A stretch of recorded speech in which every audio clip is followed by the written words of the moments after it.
Hello students, welcome to YouTube channel of Gyan Tripti college. हम BSc first year के paper third की unit 5 कर रहे हैं, जिसमें हमने कोई कल लास्ट टॉपिक मैंने कहा था इसको स्टार्ट करते हैं, लेकिन ये आज हो नहीं पाएगा, इसको कल ही करेंगे। तो वो टॉपिक कौन सा था? Ionisation and electric discharge through gases, यानी कि गैसों के द्वारा आयनीकरण और विद्युत विसर्जन। अब वो कैसे, आज इसको समझते हैं। Ionisation and electric discharge through gases। Gases जो है वो नॉर्मली कैसी होती है? इलेक्ट्रिसिटी के लिए चालक की तरह बिहेव करती है या अचालक की तरह? गैसेस जो है वो नॉर्मली अचालक की तरह बिहेव करती है। कल मैंने आपको इसका थोड़ा सा ओवरव्यू दिया था, जिसमें मैंने एक चीज़ बताई थी कि जो कम प्रेशर पे तो क्या, कम वोल्टेज देने पर भी, कम एनर्जी अप्लाई करने पे, वोल्टेज दे रहे हैं एक टाइप से, एनर्जी दे रहे हैं बाहर से, मतलब कम पोटेंशियल डिफरेंस अप्लाई कराने पर भी क्या है, वो इलेक्ट्रिक डिस्चार्ज जल्दी शो करती है। जबकि अगर किसी गैस का प्रेशर बहुत ज़्यादा है तो उसको अगर वोल्टेज जो है V से, मैं पोटेंशियल बता रही हूँ कि जितना पोटेंशियल डिफरेंस हम अप्लाई करा रहे हैं, जितना भी विभवांतर हम दे रहे हैं, वो कम होने पर गैसों में इलेक्ट्रिक डिस्चार्ज नहीं होता है, या गैस के जो मॉलिक्यूल्स हैं या जो एटम्स हैं वो आयंस में नहीं कन्वर्ट होते। अगर आयन नहीं बनेंगे तो इलेक्ट्रिसिटी फ्लो नहीं होगी, और अगर इलेक्ट्रिसिटी फ्लो नहीं होगा तो इलेक्ट्रिक डिस्चार्ज भी नहीं होगा। यानी कि अगर गैसों का प्रेशर बहुत ज़्यादा है, उस केस में वोल्टेज कम अप्लाई करने पर इलेक्ट्रिक डिस्चार्ज पॉसिबल नहीं है। लेकिन अगर वोल्टेज को आप थाउजेंड्स में कर दो, यानी कि बहुत ज़्यादा बढ़ा दो, तो उस केस में तो हो सकता है कि कुछ आयंस के पास इतनी एनर्जी मिल जाए कि वो, सॉरी, एटम्स के पास इतनी एनर्जी आ जाए कि इलेक्ट्रॉन जो है वो एक्साइट होकर के परमाणुओं से अलग हो जाए और आयन बन जाए। अब मैंने बोला था कि प्रेशर जो है, और इसके अपोजिट मैंने बोला था कि प्रेशर कम होने पर वोल्टेज कम भी अप्लाई करेंगे तो भी इलेक्ट्रिक डिस्चार्ज पॉसिबल है। इसका रीज़न क्या है कि देखो, प्रेशर जो है वो लैम्डा से किस तरीके से, लैम्डा क्या होता है? Mean free path. Mean free path क्या होता है? माध्य मुक्त पथ।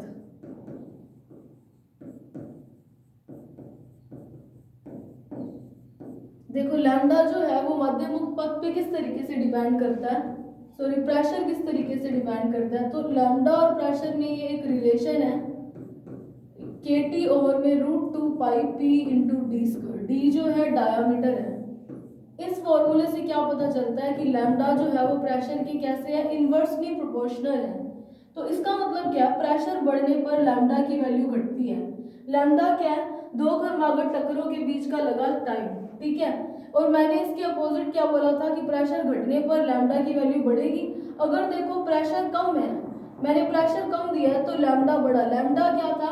दो क्रमागत टक्करों के बीच की दूरी। अगर डिस्टेंस देखो, एक मॉलिक्यूल यहाँ पड़ा, एक मॉलिक्यूल यहाँ पड़ा, इनके बीच की डिस्टेंस बढ़ गई है।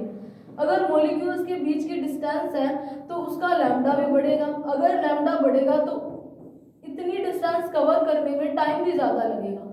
तो इतने टाइम में क्या होता है, हम बाहर से जो पोटेंशियल अप्लाई करा रहे हैं उससे जो एटम्स हैं, एटम नहीं, आयंस जो हैं वो क्या, इतनी एनर्जी एक्वायर कर लेते हैं कि ये न्यूट्रल आयंस के, न्यूट्रल जो एटम है गैस के अणु, उनके साथ टकरा करके क्या करते हैं? इलेक्ट्रिक डिस्चार्ज शुरू करते हैं। इलेक्ट्रिक डिस्चार्ज तभी होगा जब आयंस फ्लो करेंगे, और इस प्रोसेस में क्या, लगातार आयन बनते रहेंगे, क्योंकि लैम्डा बढ़ने से उतना टाइम ज़्यादा मिल गया कि जितने में वो उतनी डिस्टेंस ट्रैवल कर सके। दो क्रमागत अणुओं के बीच की जो डिस्टेंस है वो उतनी डिस्टेंस ट्रैवल करेगा तभी वो टकराएंगे। तो इतने टाइम में वो जो हम बाहर से पोटेंशियल अप्लाई करवा रहे हैं उससे क्या, वो एनर्जी ले लेते हैं, और इन ये जो आयंस हैं या जो चार्ज पार्टिकल्स इसमें बने हैं वो क्या करते हैं, इतनी एनर्जी ले लेते हैं कि इनको क्या, इनसे जब टकराए जो दूसरी गैस के न्यूट्रल मॉलिक्यूल्स हैं तो उनके साथ जैसे ही टकराता है तो इनको भी आयनाइज कर देता है। तो ये वाली प्रोसेस क्या कहलाती है? आयनाइजेशन, यानी कि आयनीकृत। और इलेक्ट्रिक डिस्चार्ज क्या है कि इन आयंस के फ्लो से क्या होगा, करंट बनेगा। और करंट बनना ही क्या, इलेक्ट्रिसिटी, और इलेक्ट्रिसिटी, इसी को क्या बोलते हैं, इलेक्ट्रिक डिस्चार्ज होना। तो सबसे पहले क्या है कि कम प्रेशर में तो अगर 1000 गुना वोल्टेज करोगे या वोल्टेज बहुत ज़्यादा बढ़ा दोगे, उसी केस में ही इलेक्ट्रिक डिस्चार्ज पॉसिबल है। लेकिन अगर इसके विपरीत प्रेशर कम होगा तो कम वोल्टेज देने पर भी इलेक्ट्रिक डिस्चार्ज हो सकता है। तो ये जो एक्सपेरिमेंट था इसको अलग अलग साइंटिस्ट ने किया था, जे थॉमसन, क्रुक, राउलिंग और बहुत सारे मतलब जो साइंटिस्ट थे उन्होंने ये एक्सपेरिमेंट परफॉर्म किया था। तो अब देखते हैं इस एक्सपेरिमेंट को किया कैसे। देखो इसमें क्या ले लिया, एक डिस्चार्ज ट्यूब ले ली इस तरीके की, एक सेकंड।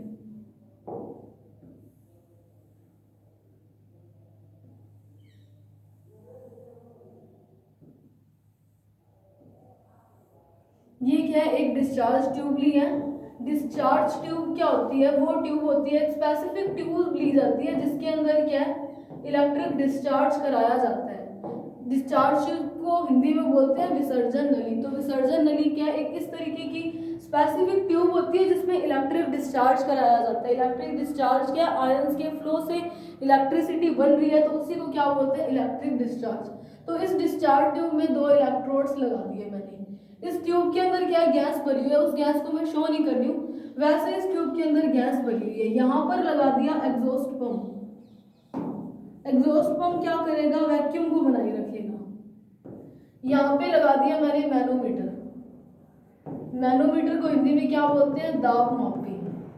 मतलब ये क्या है, प्रेशर को मेजर करेगा, क्योंकि अभी हमने देखा कि प्रेशर पर ये वाला फिनोमिना काफी ज्यादा डिपेंड कर रहा है। तो उस प्रेशर को डिपेंड करने के लिए हमने मैनोमीटर लगाया कि अंदर जो गैस भरी है उसका प्रेशर कितना हो चुका है। तो जिस इलेक्ट्रोड को, इसको मैंने क्या बैटरी से जोड़ दिया।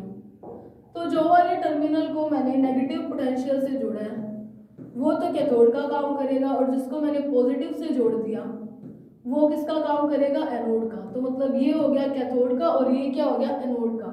इसके अंदर क्या, मैंने गैस भरी हुई है। अभी मैंने ये पूरा दिखाया डिस्चार्ज ट्यूब का, ये जो अपैरेटस है वो इस तरीके का। बाद में मैं बनाऊंगी तो मैं सिर्फ डिस्चार्ज ट्यूब बनाऊंगी और 2 इलेक्ट्रोड्स बनाऊंगी। तो इसके अंदर क्या है, गैस भरी हुई है। गैस का प्रेशर जब 1 atm था, यानी कि 1 atm जो है, मैनोमीटर जो है वो प्रेशर की बहुत छोटी यूनिट को भी मेजर कर लेता है। तो वो किसके इक्वल होता है, 760 मिलीमीटर ऑफ मरकरी का। तो जब देखा इस एक्सपेरिमेंट को जब किया तो क्या देखा गया कि जब 1 atm या फिर एक वायुमंडलीय दाब था गैस का, उस केस में तो क्या हुआ, इलेक्ट्रिक डिस्चार्ज नहीं हो पाया, क्योंकि प्रेशर देखो 760 है, कितना ज्यादा है। तो इस केस में तो इलेक्ट्रिक डिस्चार्ज पॉसिबल नहीं हो पाया। लेकिन धीरे धीरे प्रेशर को कम किया। जब प्रेशर को कैसे किया, सबसे पहले तो इसमें ये लिखना है कि एक डिस्चार्ज ट्यूब ली जिसमें गैस भरी हुई है। मान लिया कि उस गैस का प्रेशर तब 1 atm था। इसमें 2 इलेक्ट्रोड्स लगाए। पहला कौन सा, जिसे बैटरी के नेगेटिव टर्मिनल से जोड़ा वो कैथोड का काम कर रहा है, और जिसे पॉजिटिव टर्मिनल से जोड़ा वो एनोड का काम कर रहा है। और इसके अंदर क्या, एक एग्जॉस्ट पंप और दूसरा मैनोमीटर लगाया। मैनोमीटर का काम क्या है कि वो प्रेशर को मेजर करेगा। ठीक है, ये आपको समझाने के लिए, ये पेपर मत लिख के आना कि 1 atm इसके इक्वल होते हैं। तो देखो क्या हुआ,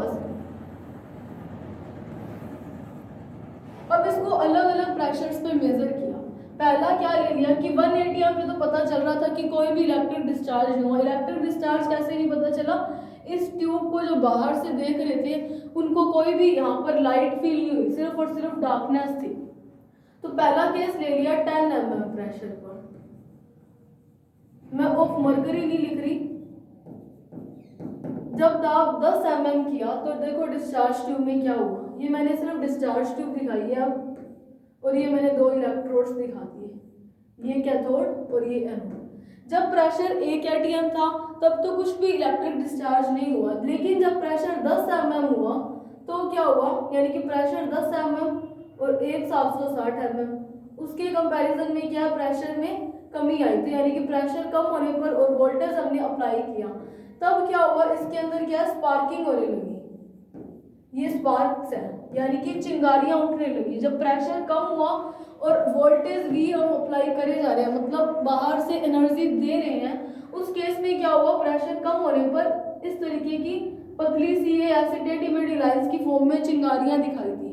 ठीक है, और फिर देखा कि प्रेशर को और कम किया। मैनोमीटर से जब हमने मेजर किया, जब प्रेशर 5 mm हो गया, पहला तो केस ये है, और दूसरा केस क्या है, जब प्रेशर 5 mm हुआ तब क्या देखा था कि ये जो ये जो चिंगारियां थी ये भी गायब हो गई। प्रेशर और कम होने पर ये चिंगारियां गायब हो गई थी। ये जो कैथोड और एनोड है, यानी कि ये जो इलेक्ट्रोड्स है, इन इलेक्ट्रोड्स पे सिर्फ और सिर्फ हल्की हल्की स्पार्किंग थी।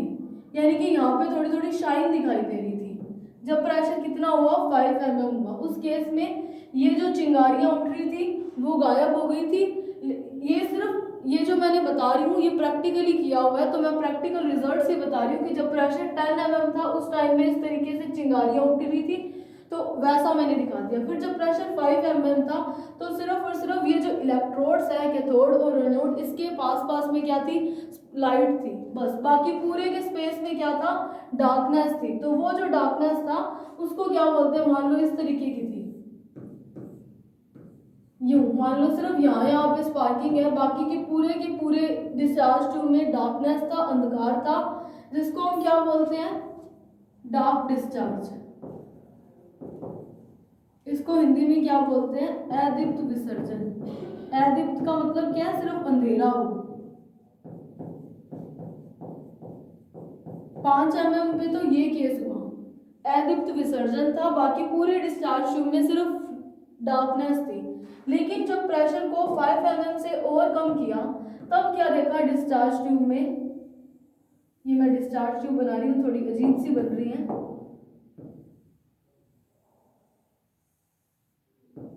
इसी से सेटिस्फाई कर लेना अपने आप को कि ये डिस्चार्ज ट्यूब है जो भी बनी है। तब क्या हुआ, जब प्रेशर 5 mm से भी कम हुआ उस केस में क्या हुआ कि पूरे के पूरे डिस्चार्ज ट्यूब में लाइट आ गई थी। प्रेशर और कम हुआ, लगातार वोल्टेज मिले जा रही है, तो उस केस में क्या हुआ कि पूरे के पूरे डिस्चार्ज ट्यूब में लाइट दिखाई देने लगी, प्रकाश दिखाई देने लगा। और ये जो लाइट है इसको बोलते हैं पॉजिटिव कॉलम। ये नाम ऐसे ही आपको याद कर रखने पड़ेंगे, जिसको हिंदी में क्या बोलते हैं, धनात्मक स्तंभ। यानी कि प्रेशर को और कम करने पे क्या हुआ था, पहले तो सिर्फ इस पे लाइट आ रही थी, लेकिन बाद में क्या हुआ कि ये पूरी लाइट जो थी वो पूरे डिस्चार्ज ट्यूब में फैल गई। तो इसको क्या बोलते हैं, पॉजिटिव कॉलम या फिर धनात्मक स्तंभ। अब क्या हुआ, एक एटीएम पे कुछ नहीं हुआ, 10 एटीएम पे कुछ ना कुछ हुआ, मतलब इस तरीके से चिंगारियां बनी। 5 एटीएम पे, सॉरी एटीएम नहीं है वो mm है। फिर 5 mm से जैसे ही कम प्रेशर किया तो इस तरीके से पॉजिटिव कॉलम बन गई। पॉजिटिव कॉलम का मतलब क्या है कि ये जो लाइट फैल गई थी उसको बोला था पॉजिटिव कॉलम। ये आपको नाम ऐसे ही याद करने पड़ेंगे। अब क्या किया, प्रेशर को और कम कर दिया, मान लो 0.5 mm ले लिया। तो जब प्रेशर 0.5 mm लिया उस केस में क्या हुआ कि ये जो डिस्चार्ज ट्यूब थी, ये डिस्चार्ज ट्यूब जो है मेरी थोड़ी सी अजीब ही बन रही है, तो इस डिस्चार्ज ट्यूब में ये 2 इलेक्ट्रोड्स लगा दिए मैंने, कैथोड और एनोड। मैं बैटरी वगैरह नहीं दिखाई दे रही, वैसे सप्लाई है, ठीक है। तो उस केस में क्या हुआ कि ये जो पॉजिटिव कॉलम्स थे उनकी लेंथ थोड़ी सी घट गई,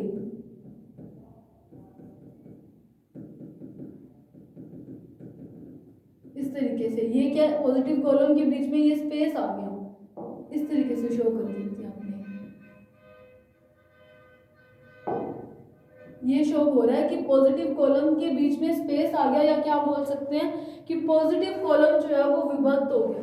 और ये जो कैथोड था इसके पास में क्या आ गया था, एक ग्लो आ गया था। यानी कि सिर्फ कैथोड के पास में, बिल्कुल कैथोड के पास में एक स्काई कलर का ग्लो आया, यानी कि लाइट दिखाई दी, जिसको क्या बोला था, नेगेटिव ग्लो। नेगेटिव ग्लो का मतलब क्या है, ऋणात्मक ग्लो मतलब लाइट टाइप से। तो जो ऋणात्मक प्रतिदीप्ति, यानी कि यहाँ पर क्या है, एक नेगेटिव ग्लो आया, स्काई कलर का एक लाइट से शो होने लगी, ठीक है। और ये जो स्पेस था यहाँ पर क्या था, डार्कनेस आ गई थी। यानी कि इस स्पेस में इस पॉजिटिव कॉलम और इस नेगेटिव ग्लो के बीच में एक अंधकार था या डार्कनेस थी। उसको क्या बोला था साइंटिस्ट ने, फेराडेज डार्क स्पेस, फेराडे का अदीप्त क्षेत्र या अदीप्त प्रदेश। तो 5 mm पे क्या हुआ, पॉजिटिव कॉलम बने और इस तरीके से क्या हो गया था। और फिर जब प्रेशर को मैंने क्या ले लिया, 4th केस में 0.1 mm। इस केस में क्या हुआ, जब प्रेशर और कम कर दिया तो क्या हुआ था, ये जो डिस्चार्ज ट्यूब थी, इस डिस्चार्ज ट्यूब में ये जो पॉजिटिव कॉलम्स थे वो थोड़े और साइड हो गए। ये जो मैं दिखा रही हूँ डैश डैश, ये पॉजिटिव कॉलम्स हैं, ठीक है। तो ये और साइड में होते गए, और ये जो नेगेटिव ग्लो था यहाँ पे तो क्या बन गया, मान लो 3 दिखाया तो मैं 3 शो करती हूँ, एक सेकंड। ये पॉजिटिव कॉलम्स हैं,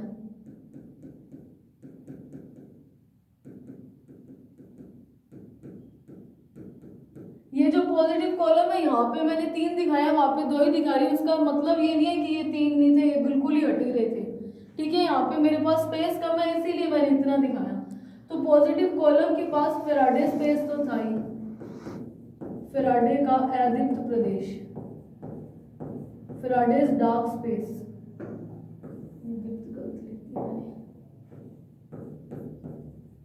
और उसके बाद में क्या था, नेगेटिव ग्लो। तो यहाँ पे मैंने नेगेटिव ग्लो शो कर दिया। इस नेगेटिव ग्लो को यूं इस तरीके की लाइन शो कर दो ताकि पॉजिटिव कॉलम और इस नेगेटिव ग्लो में एक डिफरेंस आ सके। तो देखो ये जो नेगेटिव ग्लो था वो आगे की ओर शिफ्ट हो गया, और ये जो स्पेस बन गया था उसको क्या बोल रहे थे, क्रुक्स डार्क स्पेस, क्रुक का डार्क स्पेस यानी कि अदीप्त प्रदेश। यानी कि इसका मतलब क्या है, पहले तो एक फैराडे का डार्क स्पेस आया यानी कि पॉजिटिव कॉलम, और ये क्या है, नेगेटिव ग्लो, पॉजिटिव लिख दिया, वो नेगेटिव ग्लो है। यानी कि नेगेटिव ग्लो क्या थी, अब क्या हुआ, नेगेटिव ग्लो क्या थोड़ा से थोड़ा सा दूर हट गया और एक और डार्क स्पेस आ गया। इस डार्क स्पेस को क्रुक ने नाम दिया था, क्या दिया था, क्रुक्स डार्क स्पेस, यानी कि क्रुक का अदीप्त प्रदेश। अब देखो प्रेशर कम हो रहा है तो ग्लोस बढ़ रहे हैं, वही हो रहा है, देखो एक ग्लो और आया, नेगेटिव ग्लो। अब प्रेशर को और कम करते हैं, मैंने क्या ले लिया, 10 mm, 5 mm, 0.5 mm, 1 mm। अब मैं क्या लेती हूँ, प्रेशर को और कम कर लेती हूँ, 0.05 mm ले लेती हूँ। तो ये क्या है, फिफ्थ। जब प्रेशर को 0.05 mm लिया यानी कि और डिक्रीज कर दिया, उस केस में क्या हुआ, ये डिस्चार्ज ट्यूब ले ली, ये 2 इलेक्ट्रोड्स ले लिए, कैथोड और एनोड। इसमें क्या है, ये जो पॉजिटिव कॉलम्स थे ना उनकी लेंथ घटने लगी थी। एक सेकंड, थोड़ा सा इसको बड़ा दिखाती हूँ मैं। ये एनोड है और वो कैथोड है। इस केस में क्या हुआ, पहले तो देखो क्या हुआ था, पॉजिटिव जो कॉलम्स थे वो सिर्फ डिवाइड हुआ था। अब क्या हुआ, जो पॉजिटिव कॉलम्स थे इनकी लेंथ छोटी हो गई, यानी कि ये और छोटे हो गए कॉलम। पहले मैंने 3-3, 4-4 से दिखाए थे, अब मैं 2-2 से दिखा रही हूँ। पॉजिटिव कॉलम्स क्या है, छोटे हो रहे हैं, ये बीच में स्पेस रखना है इस तरीके से।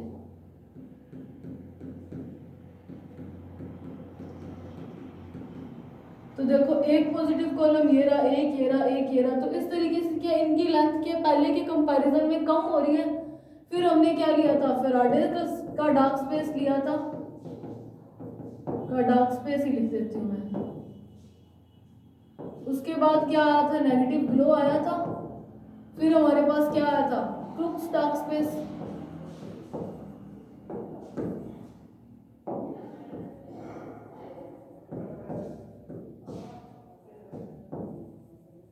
क्रुक का डार्क स्पेस ले लिया। उसके बाद क्या, इस केस में एक और नेगेटिव ग्लो बन गया था। प्रेशर को और कम करने पर एक और नेगेटिव ग्लो बन गया था, यानी कि 2 इसमें नेगेटिव ग्लोज आ गए, 2 इसमें डार्क स्पेस आ गए थे। प्रेशर को और कम किया, कौन सा, Faraday's dark space and Crookes dark space. और ये जो पॉजिटिव कॉलम्स थी इनकी लेंथ क्या हो गई थी, कम हो गई थी। अब क्या करते हैं, प्रेशर को और डिक्रीज कर दिया। प्रेशर को मान लो ले लिया 0.01 mm। जब प्रेशर को इतना लिया तो उस केस में क्या हुआ था कि ये मान लो मैंने बना दी डिस्चार्ज ट्यूब। तो क्या हो गया था कि मैं 0.1 mm को कैसे शो करूंगी, ये जो पॉजिटिव कॉलम्स थे वो बिल्कुल एनोड की ओर आने लगे, यानी कि बहुत ज्यादा कम हो गए थे। देखो पहले के कंपैरिजन में पॉजिटिव ग्लो घटा ही है इस केस में, अब पॉजिटिव ग्लो बहुत कम हो गया, यानी कि एनोड की ओर मूव करने लग गया। और जो डार्क स्पेस था वो बढ़ने लगा है, ये सारा क्या डार्क स्पेस होने लग गया था, यानी कि नेगेटिव ग्लो भी कम होने लग गया था। डार्क स्पेस तो बढ़ रहा है और ये जो पॉजिटिव कॉलम है ये क्या करने लगे थे, एनोड की ओर मूव करने लगे थे। जब प्रेशर को कम किया। अब मैंने क्या किया, प्रेशर को और कम कर दिया। आपकी बुक में ये वाला पॉइंट लिया नहीं हुआ, सीधा लिखा हुआ 8 पॉइंट, चलो मैं लगा ही देती हूँ। जब मैंने प्रेशर को इतना कर दिया, ये कितना कम है, 0.001 यानी कि 10⁻³ mm। तो इस केस में क्या हुआ था कि ये जो डिस्चार्ज ट्यूब थी उसमें क्या देखा गया था, ये मैंने ये लगा दिया कैथोड और एनोड। इस डिस्चार्ज ट्यूब में देखो पॉजिटिव कॉलम मैंने बहुत कम दिखाया, तो इस केस में प्रेशर को और डिक्रीज करने पर पॉजिटिव कॉलम खत्म हो गया, नेगेटिव ग्लोज भी बिल्कुल गई और पूरी की पूरी टीम में क्या आ गया, डार्कनेस आ गई, यानी कि बिल्कुल अंधकार आ गया। और ये जो नेगेटिव ग्लो था, अब हम क्या, सॉरी नेगेटिव ग्लो नहीं कैथोड है, वोल्टेज मैंने कहा था मैं दिखा नहीं रही जबकि हम अप्लाई कर रहे हैं, तो क्या इनको एनर्जी लगातार मिल रही है, तो कैथोड से क्या इलेक्ट्रॉन्स, कैथोड से क्या रेज निकलने शुरू हो गई, कैथोड से आ रही है तो इन रेज को क्या बोलने लगे, कैथोड रेज, यानी कि कैथोड से कुछ जो डिस्चार्ज ट्यूब था उसमें क्या देखने को मिला कि कैथोड से कुछ रेज मिली जो कि क्या कैथोड के सामने वाली वॉल यहाँ पर क्या ग्लो करने लगी। ये क्या मैंने क्या बोला, कैथोड से जो रे निकली, कैथोड से कोई किरण निकल रही है तो वो उसके बिल्कुल सामने वाली वॉल पे ग्लो करेगा, तो ये यहाँ पे क्या ग्लो करने लगा, जिसको क्या बोलते हैं फ्लोरोसेंस, या हिंदी में क्या बोलते हैं प्रतिदीप्ति। प्रतिदीप्ति भी क्या एक टाइप से लाइट ही है। तो इस केस में क्या हुआ, पॉजिटिव कॉलम्स खत्म हो गए और कैथोड से रेज निकलनी शुरू हुई जो एनोड के पीछे या फिर कैथोड के सामने वाली दीवार पर चमक रही थी, और उसको क्या बोलते हैं, ये जो रेज है उनको क्या बोलते हैं, कैथोड रेज। तो देखो इसमें क्या हुआ है, अभी तक हमने क्या किया है, हम क्या कर रहे हैं, ionisation and electric discharge through gases, यानी कि गैसों के द्वारा हम विद्युत का विसर्जन देख रहे हैं। और गैसों का विद्युत विसर्जन कैसे होगा, जब ये जो गैस के मॉलिक्यूल्स हैं उनका क्या हो जाए, आयनाइजेशन हो जाए, आयनीकृत हो जाए। तो पहले हमने क्या देखा था कि हमने क्या लिया, एक डिस्चार्ज ट्यूब ली। डिस्चार्ज ट्यूब क्यों ली, डिस्चार्ज ट्यूब भी एक ऐसी स्पेसिफिक ट्यूब होती है जिसमें हम इलेक्ट्रिक डिस्चार्ज को करवाते हैं। तो डिस्चार्ज ट्यूब ली, उसमें क्या कर दिया, 2 इलेक्ट्रोड्स लगा दिए, एक को बैटरी के नेगेटिव टर्मिनल से जोड़ दिया और एक को पॉजिटिव टर्मिनल से जोड़ दिया। तो जिसको नेगेटिव टर्मिनल से जोड़ा है वो कैथोड का काम करेगा और जिसको पॉजिटिव से जोड़ा है वो एनोड का काम कर रहा है। अब इस कैथोड ट्यूब में एक साइड एग्जॉस्ट पंप और दूसरी साइड मैनोमीटर लगा दिया, और क्या देखा गया कि जब गैस का प्रेशर 1 atm था, यानी कि 1 atm, इसके अंदर गैस भरी हुई है, मैंने शो नहीं करी है गैस, 1 atm प्रेशर पे क्या हुआ, जो इलेक्ट्रिक डिस्चार्ज था वो कंडक्ट नहीं हुआ, मैंने उसको ईडी लिख दिया। इलेक्ट्रिक डिस्चार्ज नहीं हो रहा था क्योंकि प्रेशर बहुत ज़्यादा है। लेकिन जब प्रेशर को कम किया, 10 mm किया, तो क्या हो रहा था कि हमने वोल्टेज सप्लाई की है, वोल्टेज सप्लाई करने से क्या आयन, इनको क्या एनर्जी मिल रही है। तो मान लो कैथोड पे जो कैथोड इलेक्ट्रोड पे जो इलेक्ट्रॉन है वो क्या कर रहे हैं, इलेक्ट्रॉन रिलीज हो रहे हैं। यहाँ पे गैस के मॉलिक्यूल्स पड़े हैं, पूरी गैस भरी हुई है, तो वो इलेक्ट्रॉन क्या है, किसी गैस के मॉलिक्यूल के साथ टकराएगा। अब इलेक्ट्रॉन को एनर्जी मिल रही है क्योंकि हमने पावर सप्लाई करी हुई है, तो इलेक्ट्रॉन जैसे ही इसके साथ टकराएगा, इलेक्ट्रॉन को एनर्जी मिल रही है, तो वो क्या करेगा, इसको क्या कर देगा, आयनाइज कर देगा, यानी कि आयनाइजेशन प्रोसेस क्या स्टार्ट कर देगा। हो सकता है कि यहाँ पर इतनी एनर्जी मिल जाए कि गैस का मॉलिक्यूल ही इलेक्ट्रॉन को, यानी कि गैस के जो एटम है उससे ही एक इलेक्ट्रॉन रिलीज हो जाए, यानी कि एटम पॉजिटिव आयन की तरह बिहेव करे और इलेक्ट्रॉन नेगेटिव आयन की तरह बिहेव करे। तो पॉजिटिव और नेगेटिव दोनों चार्ज बन गए, वो दोनों चार्ज क्या फ्लो करने लगे। अब चार्ज फ्लो कर रहा है यानी कि इलेक्ट्रिक डिस्चार्ज तो स्टार्ट हो चुके हैं। तो 10 mm प्रेशर पे क्या हुआ था, ऐसी चिंगारियां से उठने लगी थी, इस तरीके से शो करी है। और फिर क्या हुआ, प्रेशर को और, यानी क्या देखा गया, प्रेशर कम करने पर इलेक्ट्रिक डिस्चार्ज हो रहा है, तो प्रेशर को और कम किया। जब प्रेशर को और कम किया उस केस में क्या हुआ था, 5 mm पे क्या देखा, सिर्फ और सिर्फ कैथोड और एनोड जो है इन इलेक्ट्रोड्स पर ही लाइट आ रही है। उसके बाद क्या किया, प्रेशर को और कम कर दिया, और कम करने पे देखो जब यहाँ पर लाइट आ रही थी, बाकी की पूरी डिस्चार्ज ट्यूब में डार्कनेस थी, उसको बोलते हैं अदीप्त विसर्जन, यानी कि लाइट आ रही है मतलब डिस्चार्ज तो हो रहा है। अगर डिस्चार्ज हो रहा है बाकी का पूरा स्पेस डार्क है तो उसको क्या बोलते हैं, डार्क डिस्चार्ज या फिर अदीप्त विसर्जन। फिर प्रेशर को और कम किया तो क्या देखा कि ये जो लाइट आ रही थी वो पूरी की पूरी डिस्चार्ज ट्यूब में फैल गई। तो ये जैसे पूरे की पूरे डिस्चार्ज ट्यूब में फैला, तो इस ये जो था पार्ट, इसको क्या बोला, पॉजिटिव कॉलम या फिर धनात्मक स्तंभ। उसके बाद क्या देखा गया था कि जब प्रेशर को 0.5 mm करा, यानी कि 5 mm से और भी कम करा, तो उस केस में क्या हुआ, ये पॉजिटिव कॉलम्स क्या थे, विभक्त हो गए, यानी कि पॉजिटिव कॉलम के बीच में थोड़ा थोड़ा स्पेस आ गया।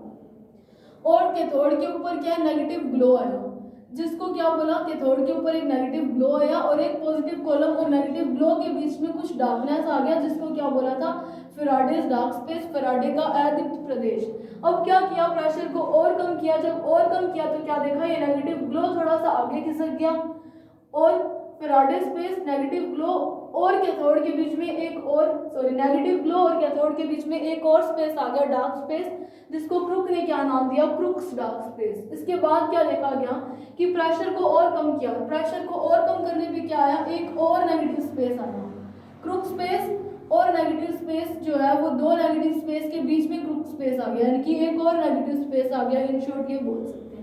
अब प्रेशर को और कम करने पे क्या देखा गया, इस केस में क्या हुआ, एक पॉजिटिव कॉलम्स जो है उनकी लेंथ क्या घटने लगी, छोटे हो गए पॉजिटिव कॉलम्स पहले के कंपैरिजन में। अब क्या देखा, प्रेशर को और कम किया, तो और कम करने पर क्या देखा कि ये जो नेगेटिव ग्लो है वो बिल्कुल ही एनोड की ओर जाने लगे, यानी कि कम हो रहे हैं, खत्म हो रहे हैं। जब प्रेशर को बहुत ज्यादा डिक्रीज कर दिया तो उस केस में क्या देखा, यहाँ पे पूरा का पूरा डार्कनेस आ गया, जिसको क्रुक्स डार्कनेस, क्रुक का डार्क स्पेस आ गया था,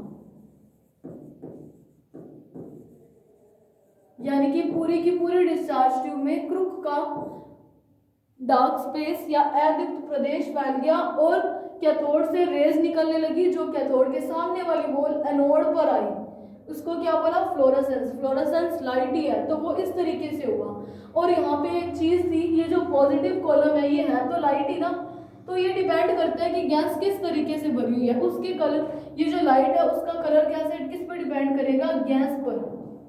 अगर मान लो गैस नियोन है तो वो रेड कलर की लाइट रिलीज करेगा, अगर क्लोरीन है तो वो ग्रीन कलर की लाइट रिलीज करेगा। तो जिस तरीके की गैस होगी उसी तरीके से वो ये जो कलर है वो प्रोड्यूस करेगा। तो डिस्चार्ज ट्यूब एक कांच की ट्यूब होती है, तो उससे क्या, अगर नियोन भरी होगी तो रेड कलर की लाइट बाहर आएगी, अगर क्लोरीन भरी होगी तो ग्रीन कलर की लाइट बाहर आएगी। तो कुछ ऐसी गैस भरी होगी जो जलने पे येलो दे तो येलो कलर की लाइट बाहर आएगी।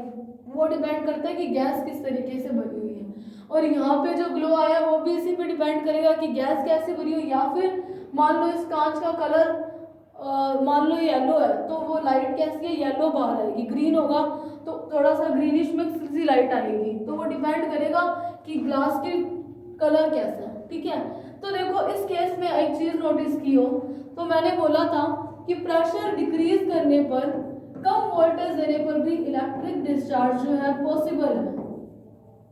लेकिन यहाँ पर क्या हो रहा है, प्रेशर को तो बहुत ज्यादा डिक्रीज कर दिया, लेकिन यहाँ पे तो इलेक्ट्रिक डिस्चार्ज हुआ ही नहीं, सिर्फ कैथोड से रेज निकली है वो यहाँ पर शो हो गई है। अब देखो सिर्फ और सिर्फ डार्कनेस है, डिस्चार्ज ट्यूब में कहीं भी लाइट नहीं आ रही है।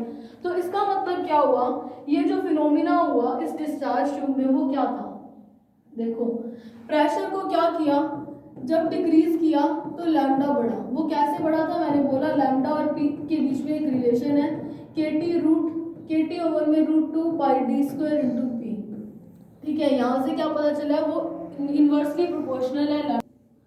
तो देखो क्या हुआ, अब जब प्रेशर कम था, मान लो 5 mm ही था, तो उस केस में क्या हुआ, 5 mm में जब प्रेशर था तो उस केस में क्या हुआ, लैम्डा की वैल्यू बढ़ गई, यानी कि मॉलिक्यूल्स के पास इतनी टाइम मिल गया था मीन फ्री पाथ बढ़ने से कि वो जो बाहर से हमने वोल्टेज सप्लाई करी है उससे क्या एनर्जी लेकर के जो न्यूट्रल गैस के मॉलिक्यूल्स हैं उनके साथ टकराए और टकरा करके क्या उनको भी आयनीकृत कर दे। अब क्या आयनाइजेशन बढ़ रहा है, मतलब आयंस बनते जा रहे हैं लगातार, तो इलेक्ट्रिक डिस्चार्ज भी क्या लगातार होता रहेगा। अब जरूरी तो नहीं है कि जितने के जितने इलेक्ट्रॉन्स थे वो उतनी एनर्जी एक्वायर कर रहे हैं कि दूसरों को इतनी एनर्जी दे दे कि वो आयनाइज ही हो जाए गैस के मॉलिक्यूल, ये तो जरूरी नहीं है। ऐसा भी हो सकता है कि कुछ इलेक्ट्रॉन्स के पास सिर्फ इतनी एनर्जी हो कि वो गैस के मॉलिक्यूल के जो बाह्यतम कोश में इलेक्ट्रॉन है उनको इतनी एनर्जी दे कि इलेक्ट्रॉन सिर्फ एक्साइट हो सके। अगर वो सिर्फ उत्तेजित हुआ है तो वो 10⁻⁻8 सेकंड के बाद नीचे आएगा, और नीचे आएगा तो क्या लाइट प्रोड्यूस करेगा। तो ये वाला केस भी तो हो सकता है ना साथ में। तो दोनों केसेस में क्या है, लाइट मिल रही है, मतलब कुछ ना कुछ ग्लो बाहर आएगा डिस्चार्ज ट्यूब से। लेकिन एक केस ऐसा आया जैसे हमने इतना ले लिया, प्रेशर को बहुत ही ज़्यादा डिक्रीज कर दिया, तो उस केस में लैम्डा की वैल्यू भी बहुत ही ज़्यादा बढ़ जाएगी।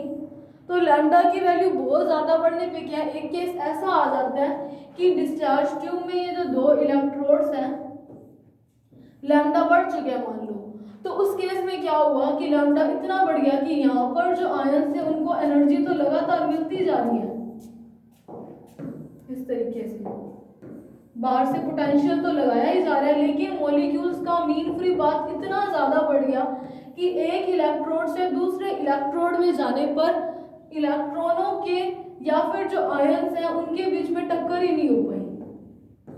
ऐसा केस आ सकता है ना, बिल्कुल आ सकता है, क्योंकि प्रेशर को बहुत ज़्यादा डिक्रीज करने पर मीन फ्री पाथ बहुत ज़्यादा बढ़ गया। और एक टाइम ऐसा आता है जब मीन फ्री पाथ इतना ज़्यादा बढ़ जाता है कि कैथोड से एनोड या एनोड से कैथोड के बीच में टक्कर ही नहीं पॉसिबल हो पाती। अगर टक्कर नहीं हुई तो आयंस नहीं बने, आयंस नहीं बने मतलब इलेक्ट्रॉन्स जो थे, मान लो इलेक्ट्रॉन है वो सीधा यहाँ पर चला गया, यहाँ पे जाके एनोड के साथ मिल जाएगा, पॉजिटिव सीधा चला गया वो कैथोड के साथ मिल जाएगा। तो इस केस में क्या हुआ, आयोनाइजेशन ही नहीं हुआ प्रेशर को बहुत डिक्रीज करने पर। इसी के कारण क्या हुआ, इस केस में जो हमारा 0.1 mm प्रेशर हमने ये जो प्रेशर दिया था, इस केस में इस डिस्चार्ज ट्यूब में डार्क स्पेस आ गया था। तो ये क्या है, ये क्या था कि जो फिनोमिना या जो घटना इस डिस्चार्ज ट्यूब में हुई थी वो थी कि क्या थी, प्रेशर कम करने पर मीन फ्री पाथ की वैल्यू बढ़ रही है। और मीन फ्री पाथ की वैल्यू बढ़ने का मतलब क्या है, अणुओं के पास इतना टाइम है कि वो उतनी ऊर्जा ले लें पोटेंशियल से जो हमने अप्लाई किया है, और क्या करें, दूसरे न्यूट्रॉन मॉलिक्यूल्स के साथ टकरा करके उनका आयनाइजेशन करें, या फिर कुछ इलेक्ट्रॉन्स या आयंस के पास इतनी एनर्जी आए कि वो न्यूट्रल गैस के मॉलिक्यूल्स को अपनी एनर्जी टकराने के बाद दे, और वो क्या एक्साइट होकर के जब वो 10⁻⁻8 सेकंड के बाद स्टेबल होने के लिए अपनी ग्राउंड स्टेट में वापस आएंगे तो एनर्जी रिलीज करेंगे लाइट की फॉर्म में। लेकिन प्रेशर को बहुत ज़्यादा बढ़ाने पर क्या हुआ, मीन फ्री पाथ इतना ज़्यादा बढ़ गया था एक टाइम पे कि एक इलेक्ट्रोड से दूसरे इलेक्ट्रोड के बीच में, अणुओं के बीच में टक्कर ही नहीं हुई। अगर टक्कर नहीं हुई तो इसका मतलब क्या, इलेक्ट्रिक डिस्चार्ज भी नहीं हुआ। तो ये क्या था, फिनोमिना या जो घटना इस डिस्चार्ज ट्यूब में हुई थी वही है, क्योंकि जब प्रेशर बहुत कम कर दिया था तो सिर्फ एनोड के साइड में एक फ्लोरोसेंस मिला था जो कि कैथोड रेज थी। तो ये हमारा टॉपिक कंप्लीट हुआ, कौन सा, ionisation and electric discharge through gases. अब हम इसका नेक्स्ट लेक्चर है लीनियर एक्सेलरेटर, नेक्स्ट टॉपिक, उसे हम अपने नेक्स्ट लेक्चर में करेंगे। So thank you for watching this lecture.